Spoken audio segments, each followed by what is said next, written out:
For the sake of all beings, wisdom, compassion, non-clinging awareness. Sadhu, sadhu, sadhu.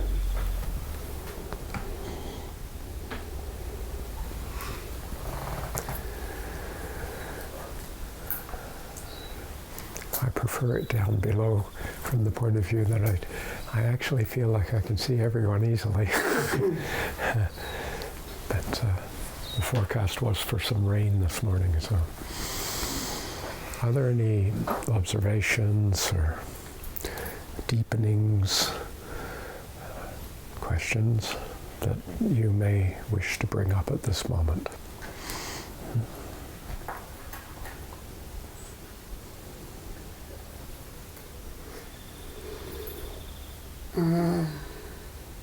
With what's happened in Christchurch, it's brought what's happened worldwide very much closer.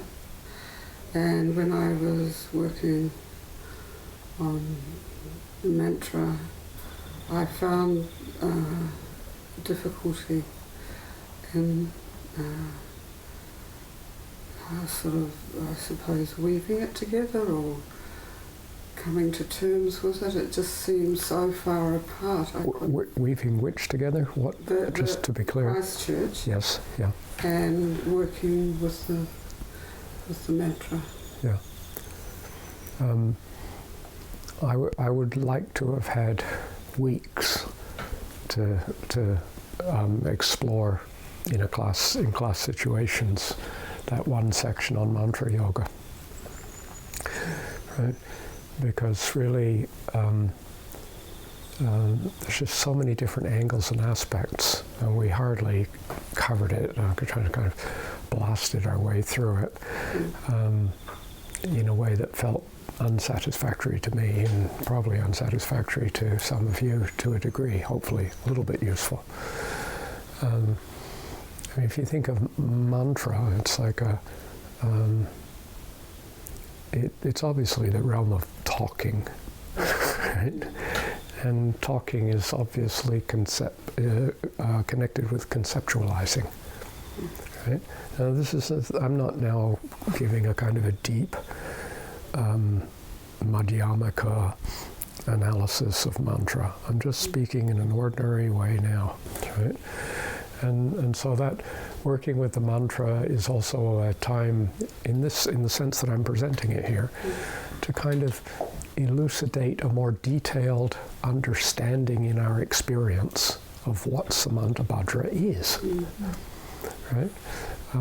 And in a sense, the disconnect is a not seeing what Samantabhadra is, right? Because if you see that Samantabhadra is the dynamic that gives rise to everything and anything, which includes the aspirations of things on the way, then how can it be separate from anything? It's just there, right? And so the point of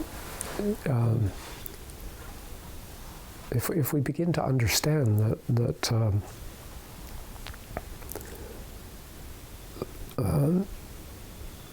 the Samantabhadra is a kind of a convenient, very general label, right, for the living process of Mahayana, right? And the living process means to live with a sense like my process is my path, and that it's kind of expanding, it's enlarging, Mahayana, right? And so to live with a living sense of that's Samantabhadra, right? Now, because there are countless beings and countless situations and circumstances, there are countless expressions of Samantabhadra, right? And the Samantabhadra that we need to work on is the one that we are at that moment, right? And so, for example, we can look at Samantabhadra as being, an Adi Buddha, and it's like the profound totality, understanding, and all that kind of stuff. But if we do so, and at the same time through doing so, neglect that Samantabhadra is also a bodhisattva. In other words, an awakening being in training. And awakening beings in training train in the situations of their lives.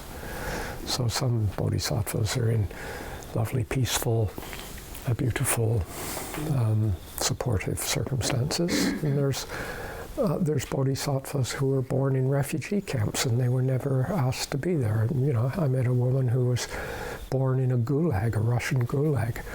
And she didn't know anything other world, and then when around the age of 16, she sort of realized and began to think that it wasn't really fair that she was kept in the gulag just because she was born there.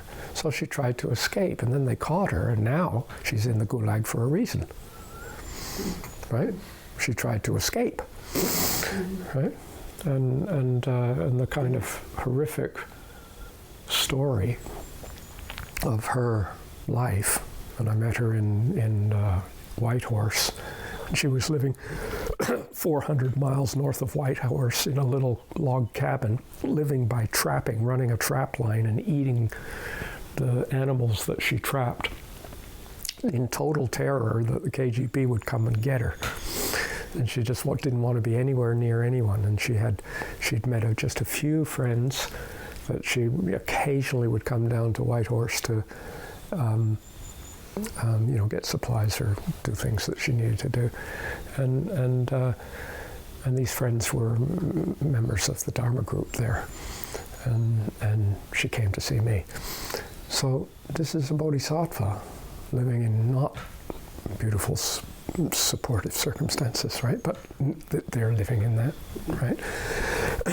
And part of being a bodhisattva is, in a sense, acknowledging, is somehow having sufficient clarity to recognize the problem of the life situation they're in, and to, at the same time, recognize how they could contribute to balancing that, healing that, resolving that, or what have you, right? And so, there may be times when where the work of Samantabhadra is just the kind of absolute, utter determination, right, to model peace and tolerance and love in our living for others, because we feel that, what else can I do? Because nothing else that I can do seems to work. And so that's a clarity about detail of Samantabhadra.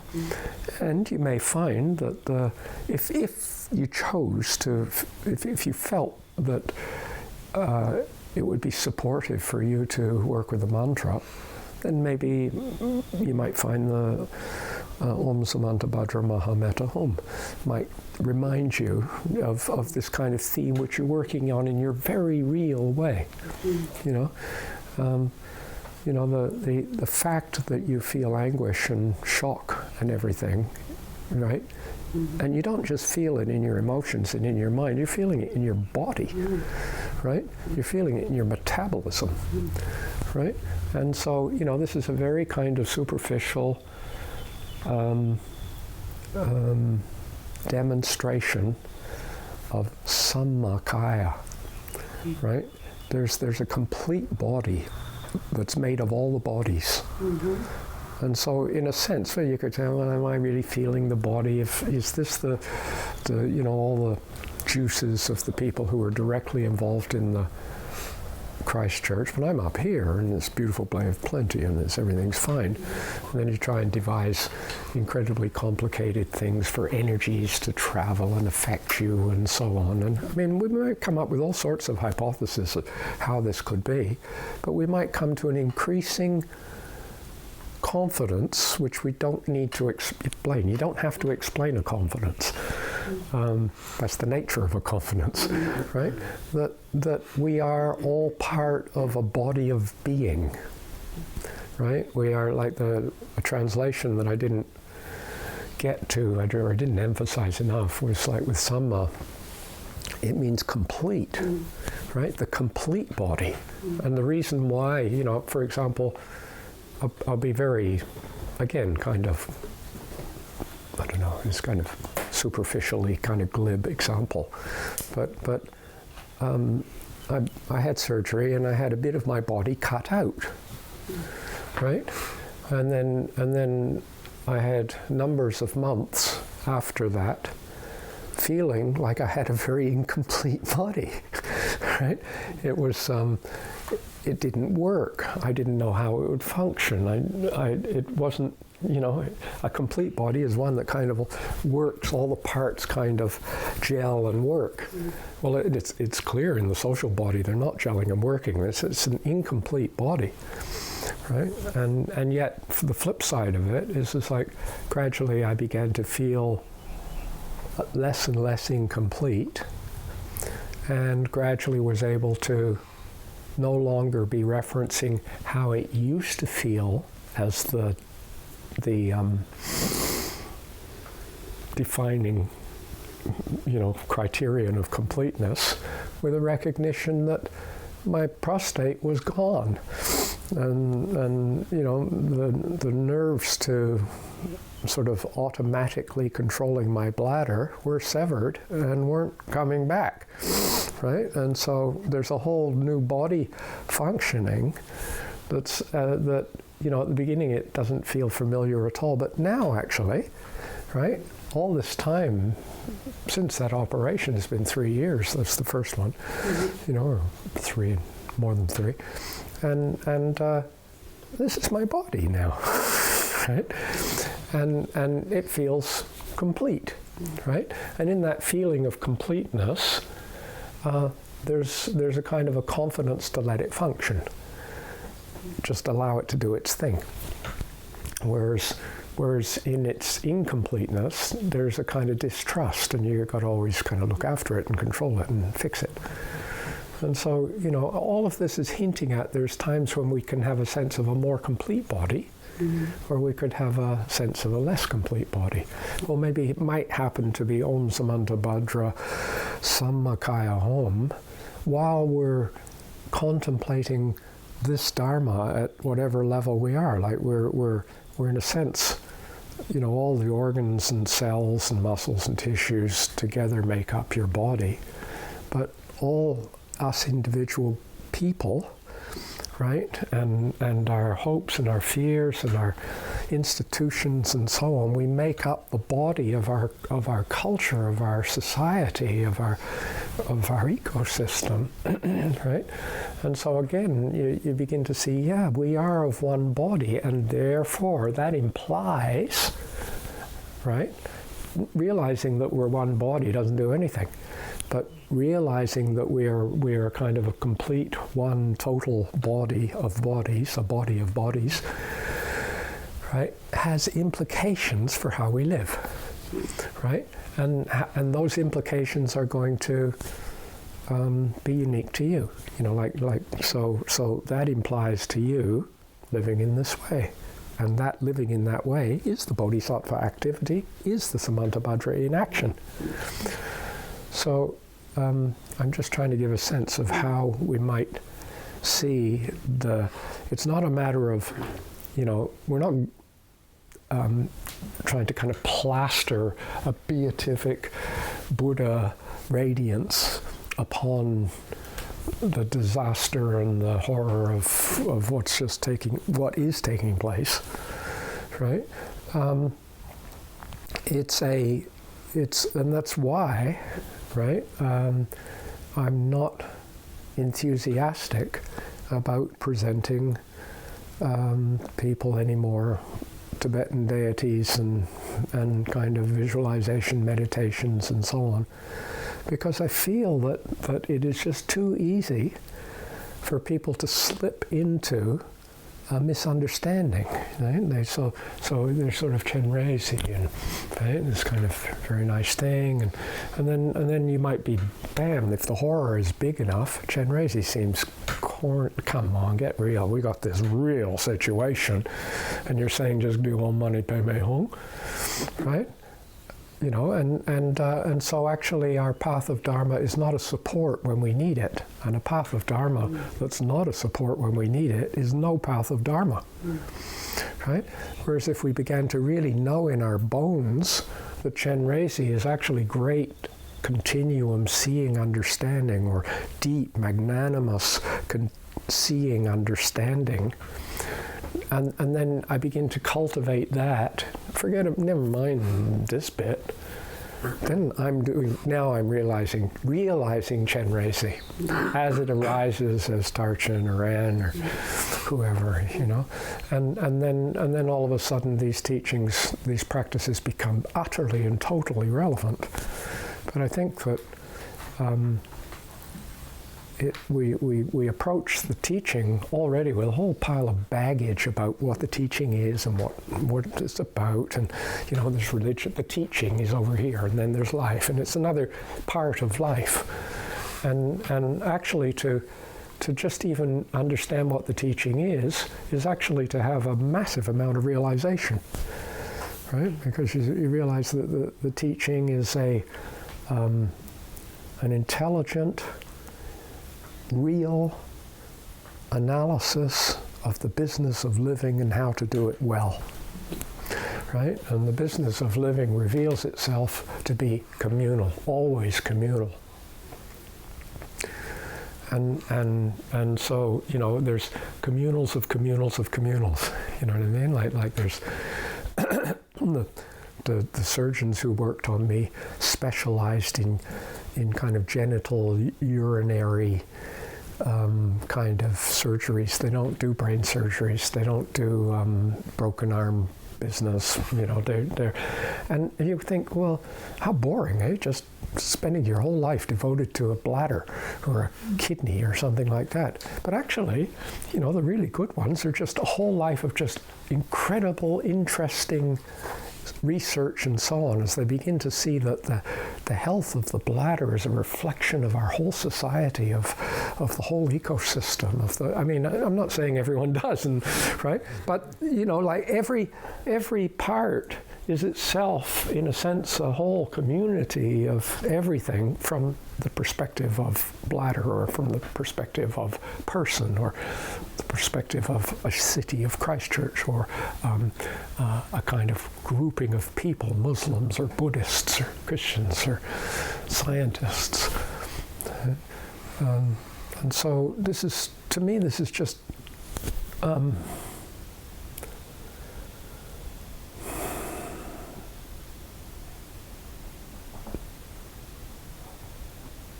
This is just totally necessary, right?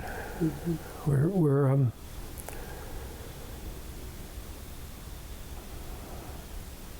the Dharma is precious, right? And it's precious because, right, it allows us to respond to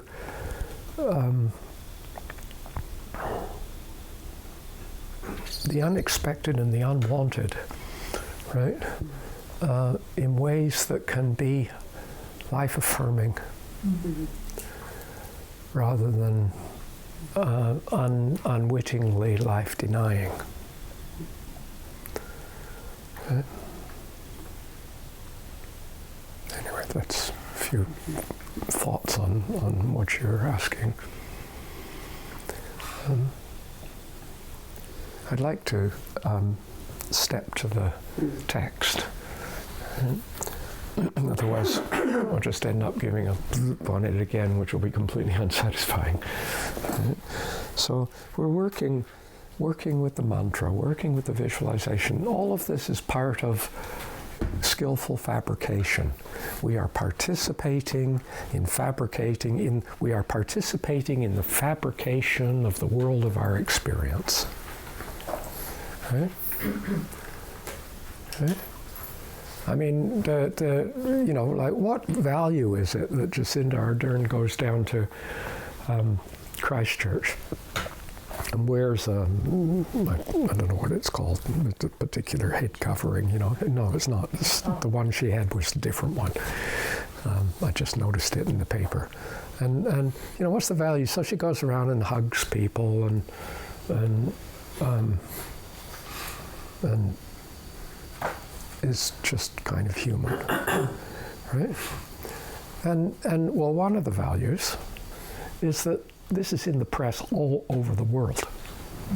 And it's in the press all over the world with people writing, this is the way a leader should behave.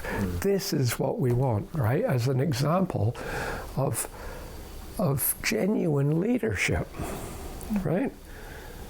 Where there's a place for feeling, there's a place for intelligence, right? I don't mean there's a time for feeling and a time for intelligence. I mean, we need intelligent feeling and feeling intelligence and skillful means and all of these things, right? And so, and it depends on the situation and circumstance, and she's not doing it alone, right? She's in partnership with someone who's probably an absolutely necessary support in her life in doing this, and nobody sees this guy who's in the background, just as nobody would see her if he was the Prime Minister, right, in the background. We are community, we're not individuals like this, and so in that sense, skillful fabrication, we begin to say, right, like I can, in a sense, give my bit. And to me, that's samma. That's complete. That's the complete I can give, right? There's no sort of second-rateness about that, or as though, oh, this is all I can give. This is all, and I give it freely, right? And anyone who's giving everything that they have and spends their time kind of berating themselves that they couldn't give even more has obviously still got some unresolved problems. Right? But at the same time, you realize you're part of your gift, part of the great gift of a bodhisattva, and it actually comes up in this next section, right, is the gift of recognizing that other beings are also giving, and to give space for the validity of their gift. Right? So, like, look, we're working together. This is actually, skillful fabrication is truly collaborative, right? In the kind of a more real form of governance. I've sometimes suggested maybe we should call it a biocracy, right? Because, democracy has just kind of slid down the tube as meaning, a kind of governance by a very small select number of people who get to vote or whose votes are counted, right? Humans, right? But in fact, the fabrication is, first of all, a collaboration of all the humans, whether they vote or not, whether they're of voting age or beyond voting age, and all the other creatures as well who participate in this. And so that's why I think of a biocracy. It's kind of some idealism kind of thing. But a sense of, to me, the idea of biocracy hints at this skillful fabrication, right? that we're bringing this forth. And so everything, the so-called, back there where you're visualizing the sun and the moon, or you're contemplating Samantabhadra and the different qualities of Samantabhadra, working with the mantra, it's all skillful fabrication, right? And now we're continuing with skillful fabrication as we come into the Sevenfold training. And this is very obviously to people who are well-versed, if you like, in Mahayana texts and so forth, that this Sevenfold training is also referred to as sometimes the Sevenfold prayer, sometimes more detailedly referred to as sevenfold aspiration prayer, right? And in a sense, like if we think of like when in the deep Mahayana texts, right, they sometimes have some bodhisattva shows up to some Buddha figure and says, "How is it that you got to be a Buddha?" And then the Buddha describes this incredible journey, trans-lifetime journey, right? And said, like, well, when I was such and such and aspired to do this, and then I aspired to do that, and then I aspired to do this. And we sort of explain the coming into being as a result of just massive, mind-boggling aspiration, right? And the thing is that the way the Mahayana tradition actually understands this is different from the way we Westerners understand that. Because we often see aspiration as a kind of a hope or a yearning or an intent, right? But you see, they saw the aspiration as being the combining of intent with action, right? And then through that, one's intent would refine, and through that, one's action changes, which refines one's intent, and and so just to kind of really look at that action part, I've chose to call this a training, right? This is the 7 trainings of Samantabhadra. But again, recalling, like this is a training that an expression of Samantabhadra would manifest. Right?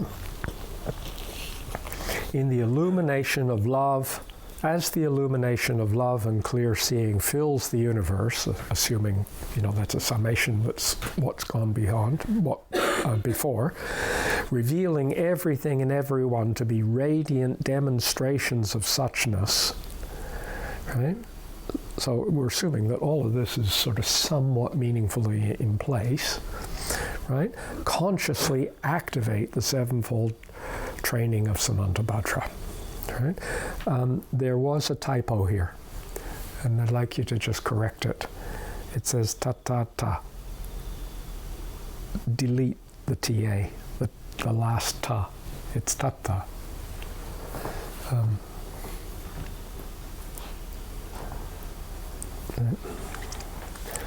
Now the key in this, the first one is reverencing the infinite. I've kind of titled these 7 in a more expansive view than we often have, right? The first one is sometimes called paying respects, right? Well, that somehow doesn't quite, it's not as juicy for me as reverencing the infinite realm of awakening, right? Just have a big picture of what's going on. But the key to this is to understand the word Tathagata, right? If we don't have a good understanding of Tathagata, then the whole prayer, the whole practice doesn't really work. So Tata, right, just means such, kind of suchness, or thus, right? And if you look in many of the Buddhist texts, once Shakyamuni, after the awakening, and he was sort of seen as the Buddha, was in a situation where he needed to refer to himself. He often referred to himself, I was going to say always, but maybe it wasn't always, but often for sure, referred to himself as the Tathagata, right? Kind of third person, Tathagata, right? Now the ga part, right, is it's this kind of short part of the word of the verb gate. Gate, paragate.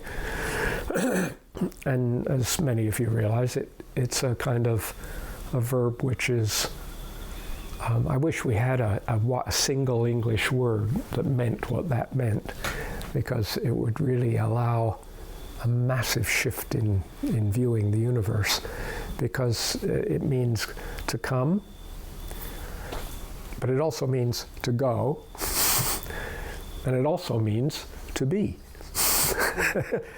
So in a sense, right, I'm glossing it, right? But we could say gate is a verb to move, right? And ta, right, as an ending, it means nus, right? So shunya ta. Shunya is empty, ta, ness, emptiness, right? Right? And so put it all together, right? Tathagata, right?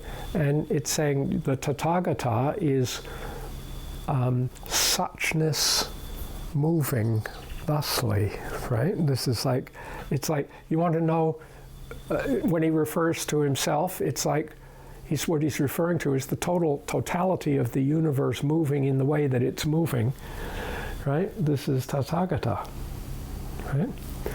Now, in a sense,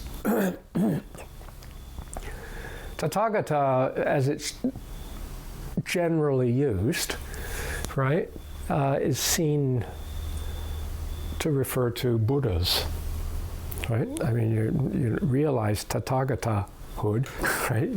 That's Buddhahood, right? To have this kind of totality, experience, knowing view, right?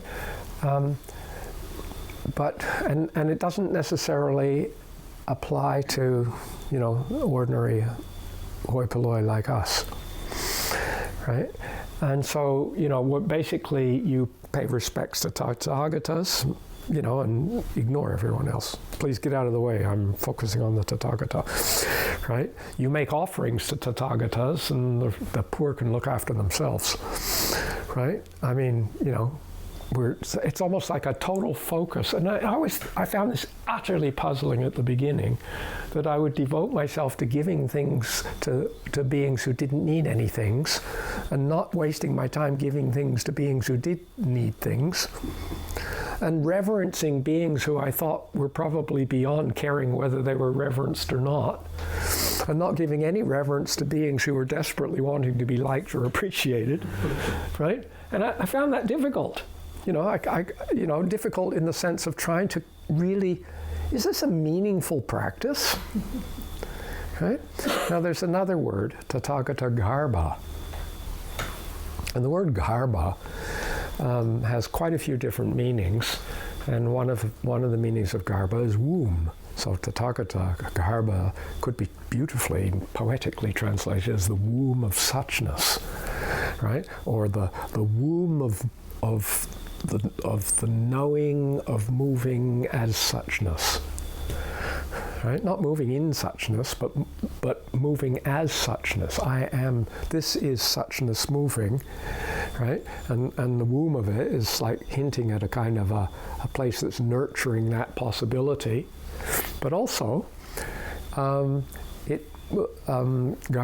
means kind of like covering, almost like in a sense of a container. So the fetus is in the womb, is contained, right, in the womb, and we can't see the fetus, right, because they're just wrapped up in sheaths of different layerings of either flesh or belief or prejudice, or right. And so from this point of view, we could say, well, everyone is suchness moving. Everyone is suchness moving, right? But most Tathagatas actually are Tathagata Garbha, right? And in a sense, like to begin to be able to look at someone who is, you wouldn't for a moment sort of think of them as a Buddha or something like that.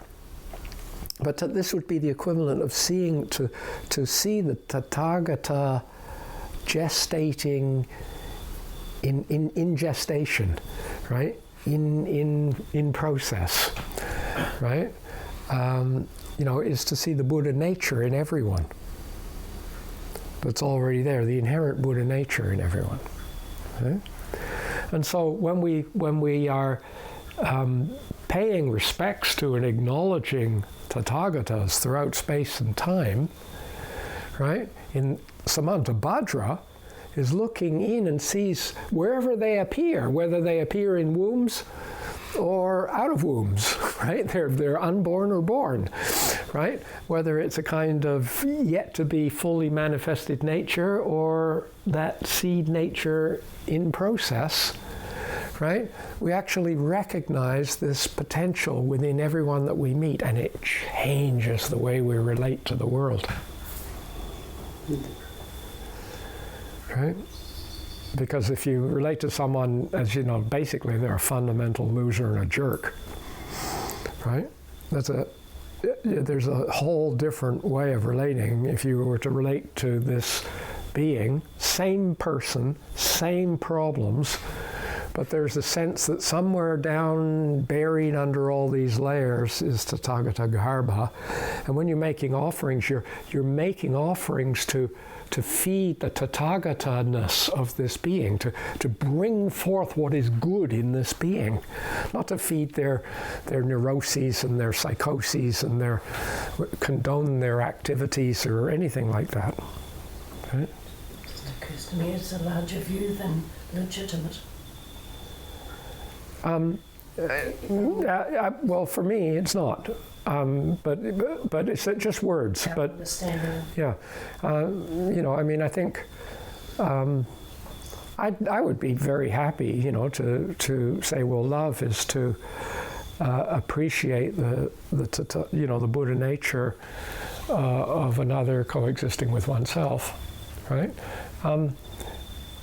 But that's not going to communicate with the same breadth of people as legitimacy. Like Maturana's not talking just to Buddhists, right? He's trying to speak to a wide range of different beings, and so I think there's really value in that. It could be seen the same. It's kind of just skillful means in where we want to use that, which term we want to use. Right? So, to all the Tathagatas, however they appear, buried under layers of delusion and so on, and or in beautiful wombs of fecundity, like they're that's in a sense like a kind of hypothetical image, right, of the tulku, right, who's recognized at the age of 3, right? And everyone totally respects this little being and surrounded by dharma and good opportunities, and you're kind of bringing forth a 14th Dalai Lama, right? I mean, it's kind of, right, wherever they appear. So there's some beings appear in, quite supportive Dharma-looking circumstances. And, as Rinpoche once said, great bodhisattvas get born in the inner city Bronx or something in New York, right, where they don't have any memory of who they were. They forget everything. They're so confident that they can launch themselves out into the universe without any kind of life rafts of Buddhist Dharma teachings, and have the confidence that they can find their way and do their bodhisattva work. Right? This is when he was really trying to get us to think of more a universal kind of thing. To all the Tathagatas, however they appear in the immeasurable expanse of space and time and knowing, to each and every one of them with body, speech and mind, with form, with communion, all the different energies of communion that we have with people, and thought. Right? I bow with great sincerity and respect. And in a sense, to bow, we could put something else there. We could say, I incline with great sincerity and respect. And if you think of like a plant, right? It like there's a lot of plants that very naturally, in the course of the day, they incline towards the sun or towards the source of light. And as the sun moves, the flower of the plant actually follows it during the day, right? And in a sense, that to incline, like when somebody comes into your field and you say, "Oh, good morning, Sally," and like it's as if my being has inclined in your direction, right? That interest, that engagement is an inclining, is a bowing. right? And you know, I think there's a lot of insincere bowing and non-respecting bowing that takes place when somehow the real Dharma is eclipsed by cultural forms of Dharma which are maintained with authoritarian structures, right? So you kind of bow because you feel dumb if you don't bow, right? I remember I figured it all out at one point. You know, I had the novice ordination from Kala Rinpoche, you know, and I had, before I was ordained with Kala Rinpoche, I'd actually studied with him on a daily basis for 6 months. So I had a pretty good contact with him as far as how much contact a Westerner could have with him, right? And you know, I was filled with this great Tathagata Dharma business. You know, we're all right. It's all happening, and I thought, this is kind of, you know, this is kind of phony, all this kind of ritual, right? And I remember coming into a class once, and everyone's doing, you know, he arrived and everyone's doing their prostrations, and I just stood there. And he looked at me and he nailed me.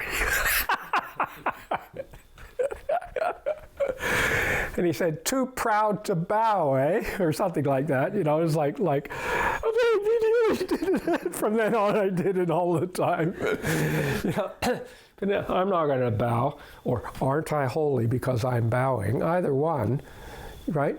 To bow with great sincerity and respect is like, you know, I decided, you know, at one point, you know, of course, we're doing all Guru Yoga practice with Namgyal.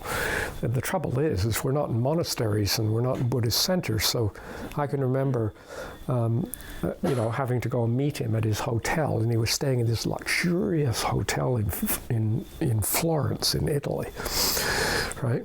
And I walked into the lobby, big, you know, huge marble columns and everything. It was quite an impressive looking place. I'd never been in a hotel like that before. And he came out of the elevator, and I immediately did 3 full-length prostrations in the hotel lobby, right? Right? Feeling very kind of good in myself for my non-clinging, that I would not care about what anyone thought because I'm so devoted to my Lama, right? And I got about partway through the second prostration, he said, "Cut that out."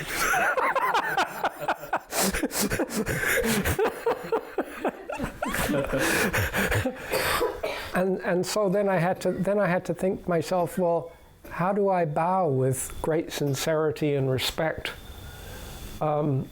without doing this? Because I have to cut it out. I've got it, you know. And then I realized, well, you know, maybe like with great sincerity and respect is to give an appropriate engagement of attentiveness given the situation and circumstance that we're in. And you're not doing it because it's a ritual, you're not doing it because it's the tradition, right? You're doing it because for the same reason that the plant inclines towards the sun, right? It's like, or the bee to the nectar in the flower, it's like, there's like, goodness attracts, it invites, right? And we're sort of moving. So we're beginning to train ourselves to see all beings as Tathagata, right?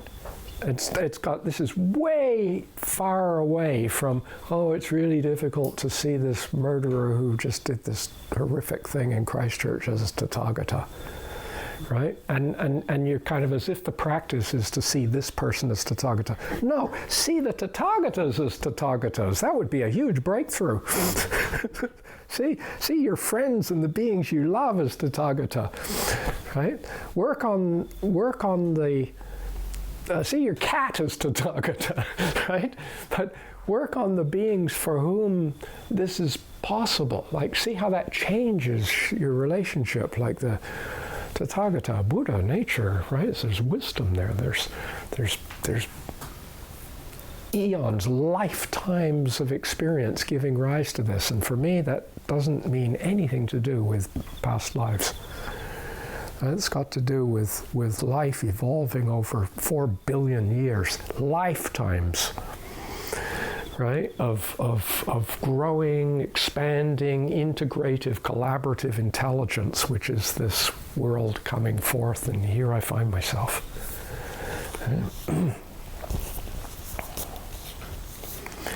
I bow with great sincerity and remember, spectacles, to respect, to spect, and then respect, right? To look again and again and again and again, right? Oh, I've got great respect for them. For who? Oh, for them. Well, I don't know who you're talking about. Oh, they're not there anymore. Because you never notice them go. You never notice them come. You didn't notice how they are, right? Because you're so full of respect for this kind of image of what you're bowing to. You're bowing to an image of a holy lama or a teacher or a tathagata instead of, there's no respect there, right? Because that being is not an image. That being is a person and is totally unique and had to learn to walk and talk at one stage in their life. And they did it exactly the same way you did it, right? And they had to learn how to put things inside things and how to put things on things, and slowly started to see, this led them to the possibility of saying Buddha nature exists in all sentient beings. That's because they spent a long time training to do that by putting the thing, closing the fingers, opening the fingers, taking it out, putting it in, closing the fingers. Little babies or young children can do this. They're actually learning the possibility of having a metaphor that says Buddha nature exists inside all human beings. They did it because they had to learn their body. They had to learn existence. And at this level, all of this kind of learning, which is most of the most important learning for your life, is done before you know anything about Buddhism, about Islam, about Christianity, about being middle class or poor or black or white or yellow or green or whatever you are. This is our shared journey. Huh? Yes. It's before speech. Yeah. So speech can also start to separate. Absolutely. Like speech is like an incredibly wonderful. It's like the famous two-edged sword. You know, it's like one edge is a gift and the other edge is a disaster, and we have to learn to use it well, right? Not like all animals. Let me just make it simple. All multi-celled animals, have a certain amount of learning to move in a coordinated fashion. You watch the David Attenborough movies, and you see the little lion cubs, and they're kind of playing with each other and tumbling all over each other, and they lose their balance, and they, or like a young monkey who goes out and sort of loses its balance, and they're learning their body in relationship with a world which is continuously changing. And because of that's awareness that has to come in, because you cannot just learn to move. If you learn to move through an eternally fixed environment, you wouldn't need to have awareness. All you need is kind of, push this button, move that arm, right? Change that temperature, do this. But because we actually walk through a world which is made of the lives of other beings, and everything's moving, right? We're actually the ability to kind of, you've never been in this situation, and yet it's like this, and so there's kind of adjustments. Right? This is being worked on. And then we come up to speech, which is another way of talking about great bundles of complex talent and calling it standing, talking, good guy, bad guy, right? Right, but they actually refer to, and then using that so that we can link the entire bundle of me and the kind of organization that I represent, and you and the organization that you represent, right? So that, you know, the president meets the president, right? And they have a kind of big meeting, right? And then they sign a treaty, and now the two countries are no longer at war, they're now at peace, right? When practically most of the people in the country has never seen the other country anyway, right? They have no idea, right? How many Americans, you know, personally know North Koreans, right? And vice versa. Tiny. And yet we can talk about making, you know, like having a peace treaty or not, you know, as if somehow, but there is something real in here. There's something real in this, because we can say, oh, we're now at war, and we can, so then I go and gear up all my factories and make tons of weapons, and you gear up all yours, and we slaughter each other, and then, and the collateral damage of slaughtering even more numbers of creatures. No, nobody talks about the creatures that are slaughtered, right, in wars, right? It's slaughter for everybody, right? And so speech is, you know, can link collaborations of things across time, for example, you know. So I can be inspired by Longchenpa, who died bazillions of years ago, right? Because he linked through speech, like his words and his writings and so on, across time and through translators and what have you, and now through speech, we are linking, and so speech is a wonderful thing, but speech is also potentially, you know, I explain it to myself in the sense that it's a relatively new invention of nature. Right, and so we're a little bit kind of fascinated by our new toy, and in the fascination with the new toy, we kind of cease to regard the whole of our being that gave rise to it, and then there's a split. In other words, what I name becomes the reality, the world, instead of the world is what I'm naming is a reality that involves the whole world, right? If you find speech too messy, don't talk. And then when you feel more integrated, speak when it feels useful. You know, I mean, that's really sane in a way, you know. It's like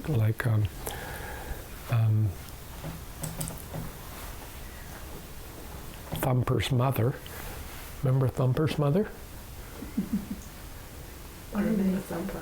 Thumper the rabbit? I can't remember his mother. Thumper's mother said, Thumper, if you can't say something nice, don't say nothing at all.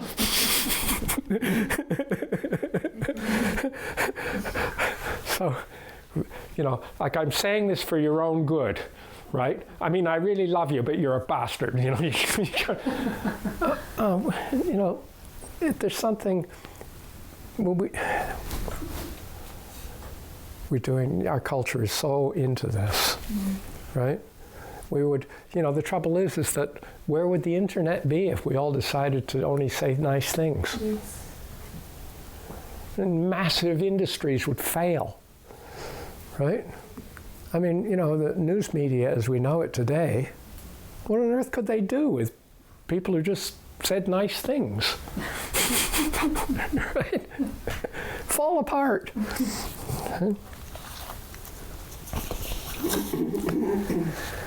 To all the Tathagatas, however they appear in the immeasurable expanse of space and time, to each and every one of them with body, speech, and mind, I bow with great sincerity and respect.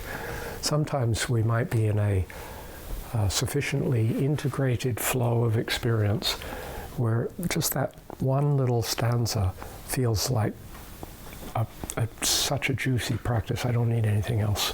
I'm working with that, right?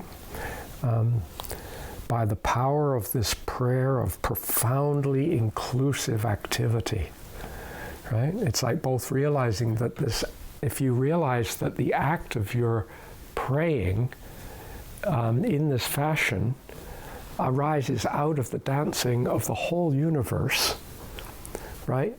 In the process of acknowledging and bowing to whole universes. It's profoundly inclusive activity, right? Bowing with as many bodies as atoms in the myriad fields of awakening, right? An atom means tomo. Tomo is associated with a root word to cut or to slice, right? Or in that sense, like to divide. And the is a negation, right? It means can't divide it, right? So when the ancients and philosophers would contemplate, like, what are the fundamental particles that make up everything? The fundamental particle, right? In other words, where you can't divide that any smaller, that was an atom, right? Now you see that we can begin to understand now, for example, what we call atoms are not atoms, right? Because we've got quantum mechanics and relativity physics, and all of a sudden atoms are made of, they can be divided into protons and electrons, which can be divided into charm and spin and all these kinds of strange things which I don't really know what they mean, right? And so an atom is actually a completely relative thing. An atom is the fundamental unit of the frame of reference you are considering. That's what an atom is, right? So, for example, an atom of a human society is an individual human. You know, like a human society is made up of humans, right? You might say an atom of a kind of chemical element is an atom, right? You could say an atom of an atom is a proton, right? It's like, in that frame of reference, because if, for example, you divided the human up further, right? Because obviously we can't, you know, it's like humans got organs and cells, and if you think of like the number of different traditions of DNA that are represented by your gut flora and fauna, right, without which you wouldn't be able to live, right? It becomes clear that the human being is just a kind of collective, right? But from the point of view of a human society, right, a human being is an atom, because if you divide up the human being, that's the atom, a bunch of bacteria and guts and hearts and muscles all put into a room doesn't make a human society. The human society will disappear, right? So that's it's an absolute necessity, right? You cannot have a human society without humans, right? And so the atom is the kind of, whatever the fundamental constituent of the frame of reference that you are considering. So there's many different kinds of atoms, right? Bowing with as many bodies as atoms in the myriad fields of awakening. And so as my being is inclining in respect, and I recognize that my being is sammakaya, right, is a collection of all the bodies, right, of like, as I incline towards you, you know, imagine inclining towards someone, but your heart doesn't incline, you know, so my brain's involved, but my heart is not interested today, right? Or my liver's engaged with this action, but my kidney's not engaged with the action, right? Like, I think I'm going to go and get a snack from the fridge, right? And all of me goes to the fridge. All of me focuses to the fridge, right? Automatically, right? It's just like, and so in a sense, this recognition that when I'm respecting and engaging with this being, it's like this is my koan, all of me present with and for all of you, right? So bowing with as many bodies, right? Cell bodies, organ bodies. Like when I bow with respect to you, in a sense, Rinpoche and Buddhas and Kala Rinpoche and Margaret Hearn and John Hearn and ancestors, and they're all part of this bow, because this kind of my capacity to spect you in this way is a kind of demonstration of the whole journey that I've been. Like in this gesture now, bonk, here it is. It's like in this eternal present. Bowing with as many bodies as atoms in the myriad fields of awakening, right? Like each being is like a field of awakening, a field of knowing, a field of dancing, right? And so this is a vision of infinite universes within universes, right? In the presence of all these enlightening ones, bodhisattvas, whether they're Tathagata or Tathagatagarbha, manifest in the field of my knowing, in my mind, because actually the whole thing's just arising in your experience, right?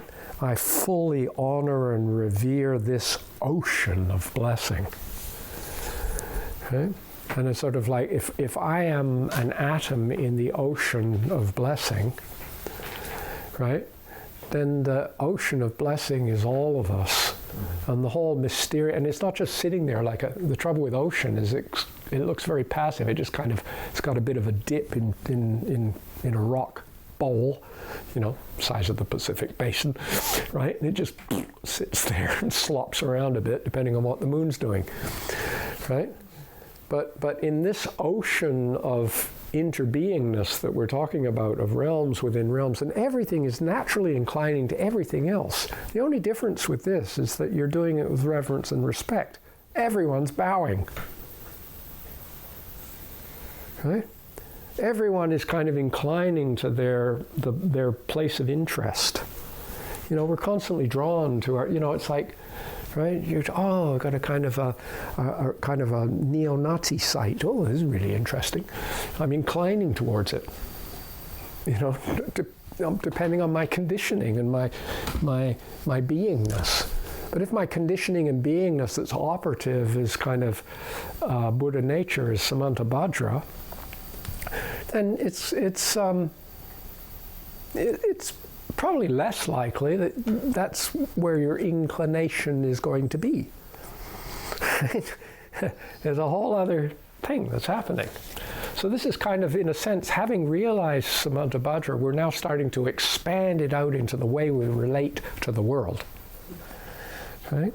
Now, around each particular being, right, in this whole field of visualization of me being made up of the triple ground of being with all my ancestors and all my teachers and all the ecology without which I wouldn't be, and then every single teacher and every single ancestor and every single colleague and every single friend and every single creature in nature is itself the whole of a triple ground of being which interacts with the other triple grounds of being, and everything anyone does ripples out through everyone else's life. Right? This is we're getting this kind of ocean of blessing. Now, around each single atom, around each particular being in this giant mandala, there are as many Buddhas as atoms, as beings. Right? So in a sense, like especially, in the realm of humans, there are all potentially, there's the Buddha nature, and the Buddha nature surrounded by everything that gave rise to that, from this being's point of view, from that being's point of view. This is one of the hallmarks of Avatamsaka is sometimes described in terms of 3 words, right? Emptiness, totality, emptiness, and mind only, right? And this is very much looking at the totality aspect and then, to try and grab it, because you, the grabber, are part of it. It's ungrabbable, so that's emptiness, right? And the whole thing is arising in the field of experiencing. That's mind only. It's only mind. It's only knowing.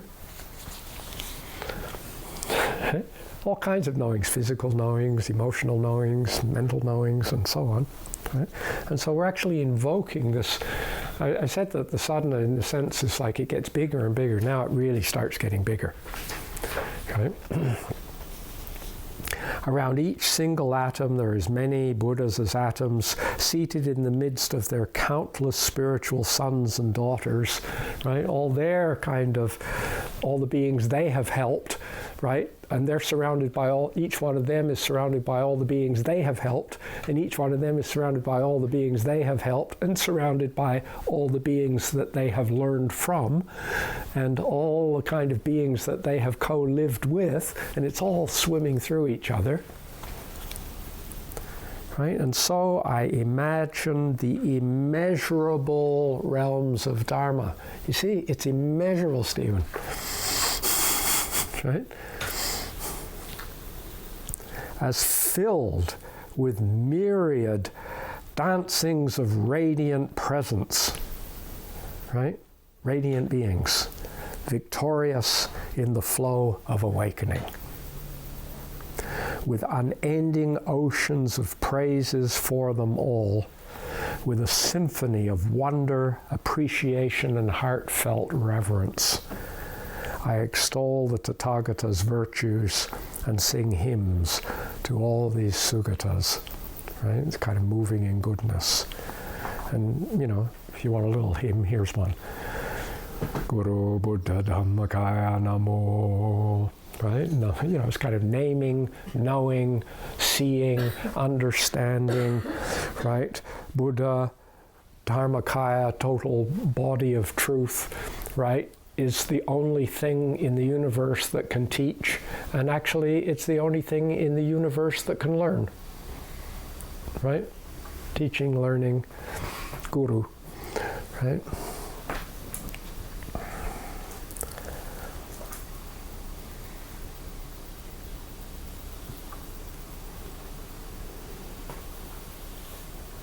Let's just pause for a moment and see if you have any thoughts or we're not going any further today. I thought that's far enough. a small expansion. Right?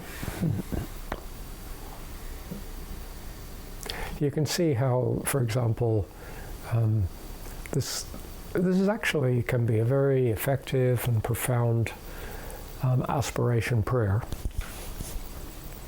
Right? Because it's like a good start to imagine Buddhas throughout the universe and to kind of value that. And that's a good start, right? To beginning to see the Tathagata, the Buddhas inside the Garbha, right? The Bodhisattva nature, the Buddha nature of everyone, right? But the practice, like when this becomes a training, that's the day you go to the countdown, right? Like sitting in your room, just kind of doing this great big thing. That's more kind of aspiration and so on. But when you find yourself with your trolley at the countdown and you go to the checkout counter, right? And there's someone in front of you who's kind of fumbling around and taking ages to pay their thing, and you feeling you were in a little bit of a hurry, and there's the young girl who's sitting there, and she's obviously in training and is a little bit inefficient and kind of isn't doing it quite right. And then behind you, there's someone who's kind of fussing around with their purse or their wallet or their cart or their what have you. And at that very moment, right, you are determined to see all these beings as Tathagata, and the whole thing is an unfolding in the Pure Land. Right?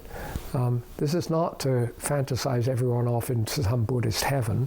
This is actually to see the true nature of these beings. And as soon as you begin to glimpse the true nature of the beings, there will be instantly a massive augmentation of patience, of interest, of love, of profundity. Like in this most ordinary situation, it's almost like there is no more profound moment in the whole universe. And so we're beginning to actually take this training into sort of ordinary living, right? And you know, and it goes into, you begin in a sense the training in places where everything's very supportive, ideally, right? Because otherwise, if it's not supportive, you go, well, look, what can I do about this? What's the connection to this unsupportive world? It's just all kind of hypothetical, you know, conceptual stuff. You know, there's no connection. But so we start with what feels like a more supportive world where it becomes connective. You know, can you see your children as Tathagata, Garba, right? If you can't, that's worth working on. It would be good to see them that way, right? You know, can you see your parents as Tathagata, right? Can you see your teachers as Tathagata? Can you see, right? Never mind trying to see a terrorist as Tathagata, right? That's, you know, like the training hasn't got us to that yet. We might not have the capacity to have that meaningfully there, right? But at this stage, it's like taking this into our hearts in a big way. When years ago, Wanchuk and I were in retreat at the Dharma Center of Canada, and there wasn't anybody else there for long periods of time, and you know, we lived in separate huts that were nearly half a mile apart, so we only saw each other sort of once a week or something like that, and kind of doing kitchen things or something like that. And every once in a while, kind of unexpectedly, someone would show up at the Dharma Center, and they were a bloody nuisance, right? Because we were busy practicing, right, love and universal dharmas, and I had my nose stuck into the Lotus Sutra about universal salvation, and you know, the first glimpses of the vow of Samantabhadra, which stirred me to my depths right from day one, virtually. And then these people they were kind of just a nuisance, interfered with our holy meditation, right? And it got worse and worse and worse. You know, like, you know, it's almost like one irritant would come up, and then the next person felt like a double irritant. It wasn't, you know, later on I could see, well, it wasn't really their fault, because, you know, I just piled one irritation on top of the next. By the time I'd had about 10 in a row, that next person really got it, right? I'm being extreme, but you know, it dawned on us both one day. It just kind of erupted, that there was just this staggering dissonance between what we were doing and what we were doing, right? And we made a pledge to each other, right, that every person who came to the property, to the Dharma Center, we would try to treat as if they were the living Buddha arrived, right? So then we became a pain in the butt for all the people who came up, because they came up to the place wanting a retreat, and we said, would you like a cup of tea, and are you comfortable? I said, just leave me alone, I want to meditate. Would you like us to do a puja for you? Would you have some offerings? We put some flowers in your room. Right? But joking aside, right, there was something in that recognition and then that decision. And there were people who came up who it was easier to relate to as their being the living Buddha, and there were then others, right? In fact, some people came up and it was quite difficult to see them as the living Buddha, because we got all kinds of different types just arriving on the doorstep. And so it became like a totally real training, you know what I mean? Not on your cushion. It's not theory. This person isn't interested in being seen as the living Buddha.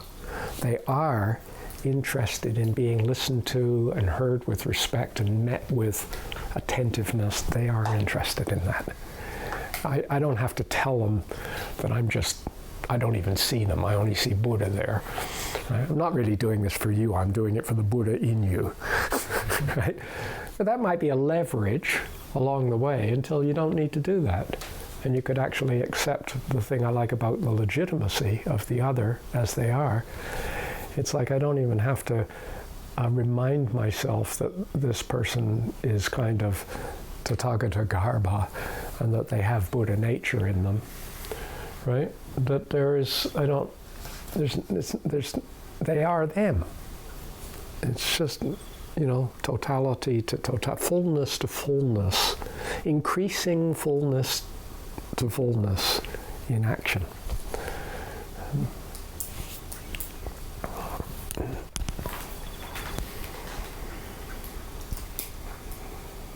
There's something you don't know if I will express well, but when we feel that something is wrong, that the behavior of a person is wrong, like it's not supporting life, it's causing damage, it's causing suffering. Yes. So this feeling came with a kind of emotions like angry, maybe. Yes. Yep.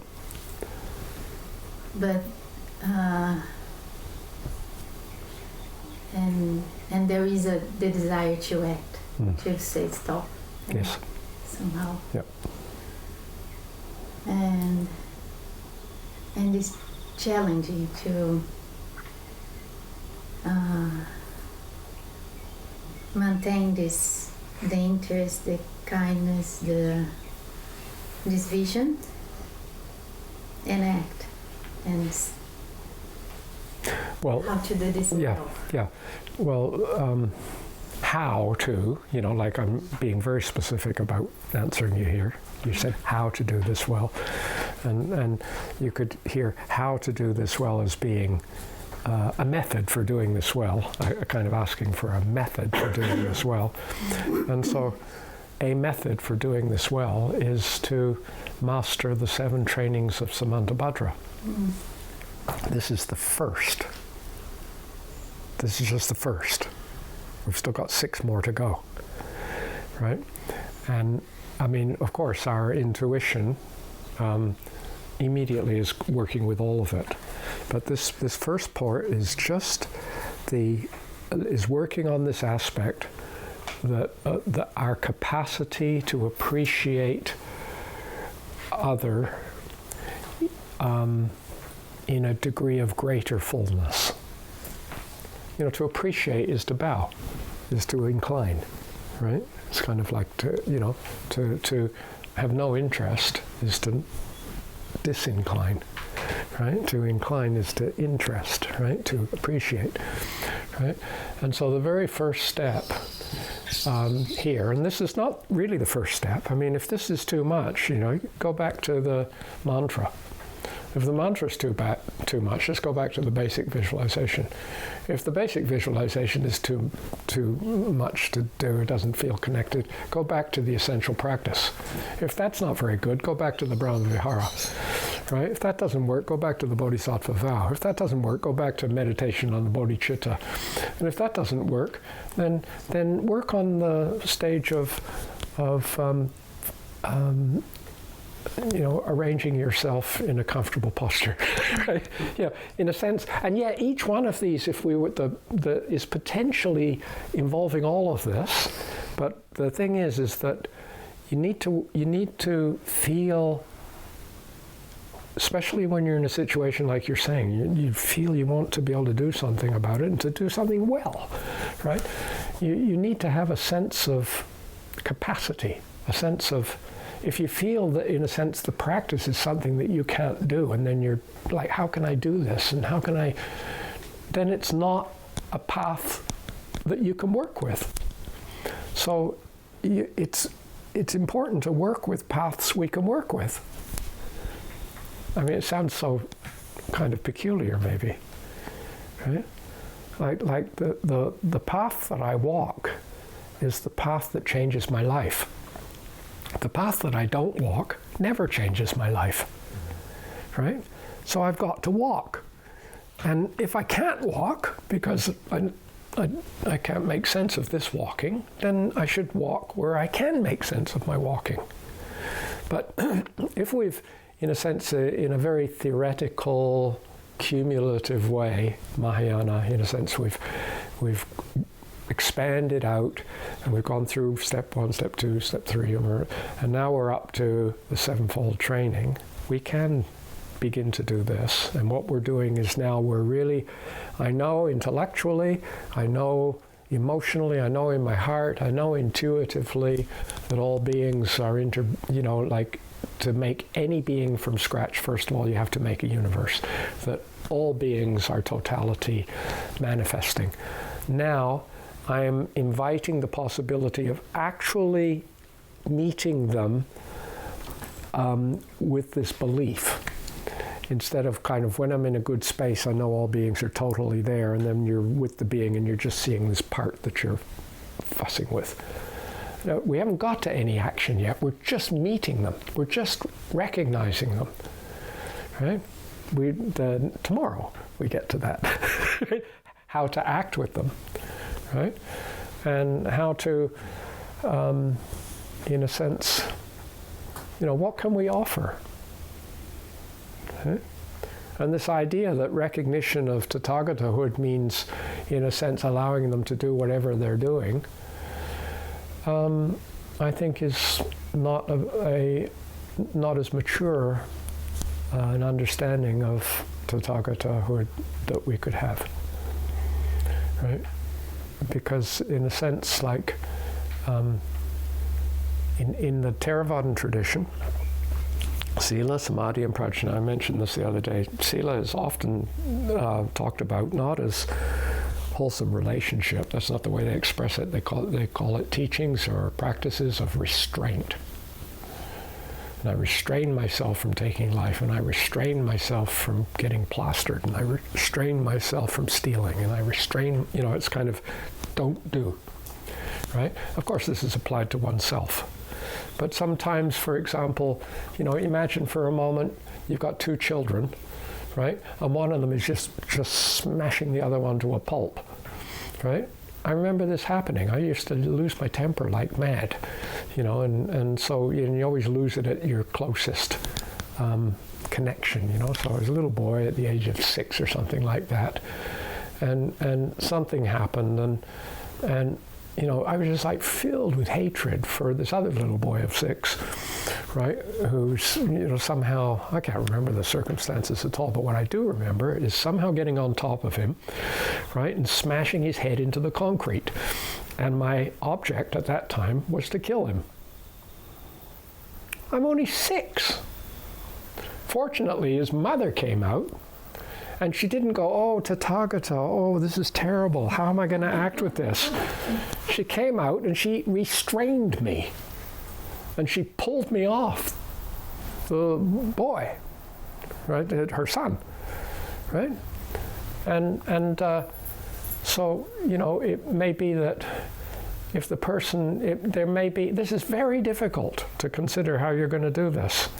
But there may be times where we have to, us bodhisattvas, have to wrestle with this idea of restraint, not just of ourselves, but with others. And how do you do that in harmony with bodhisattva?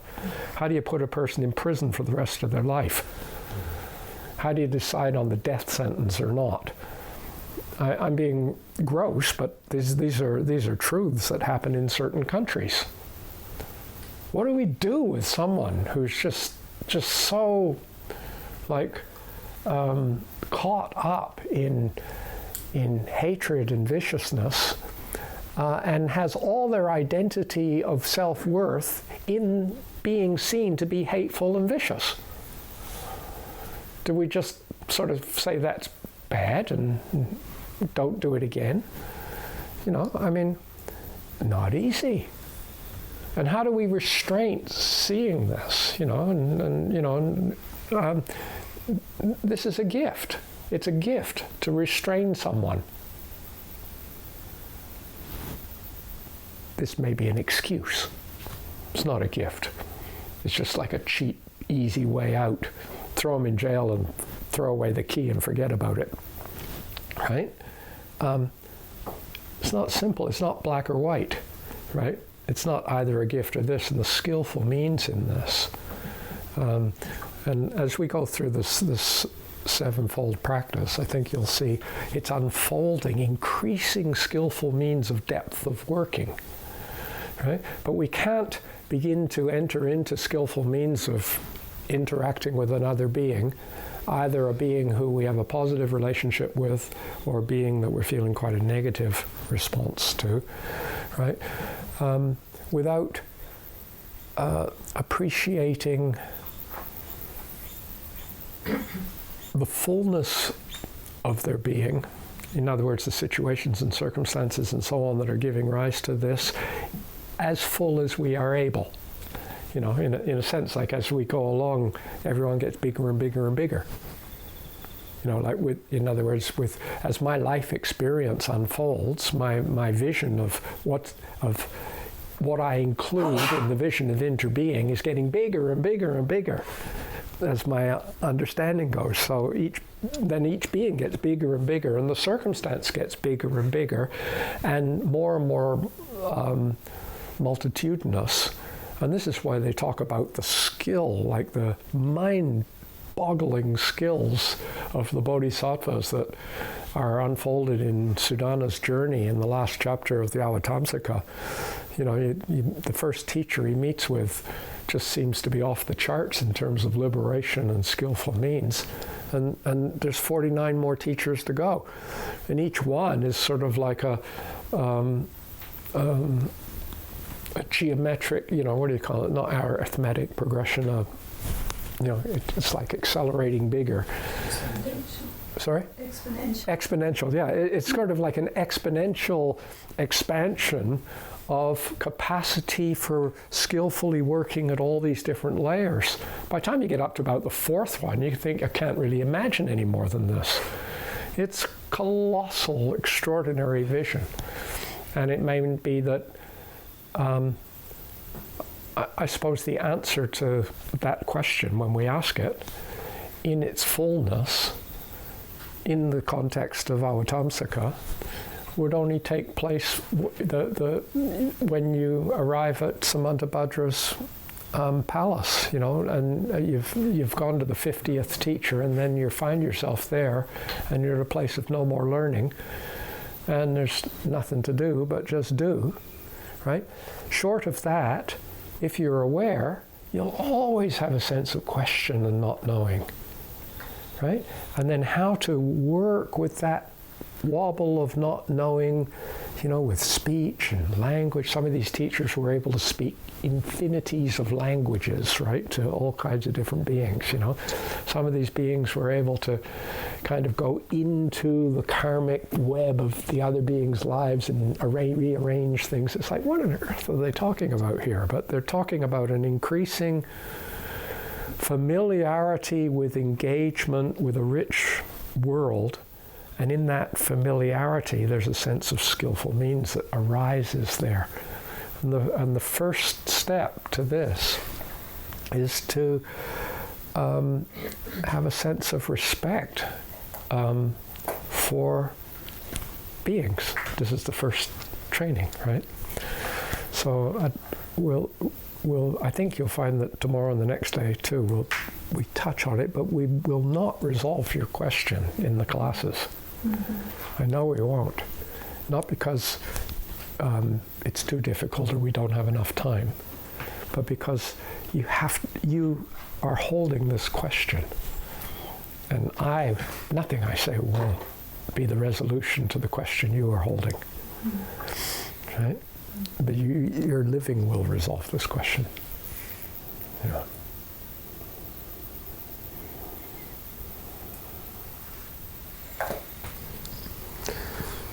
I'm sort of throwing everything all over the place here. Thank you. By the power of these wholesome activities, may our lives be rich with awakening.